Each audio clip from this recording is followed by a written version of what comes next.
বাবা, আমি মা বুঝে গেছি, আমার মনে হয় মরণ ব্যথা শুরু হয়ে গেছে রে মুহাম্মদ, তুমি আমাকে আর মা বলে ডাকতে পারবা না, আমি মনে হয় কিছুক্ষণের মধ্যেই বিদায় নিয়ে চলিয়া যাইব।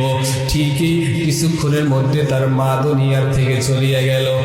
এইখানে একটা কারণ আছে, এত আগেই তার বাবাকে কেন নিল, কেন বাবার আদর হয় নাই, কেন মাকে নিছে মার আদর হয় নাই?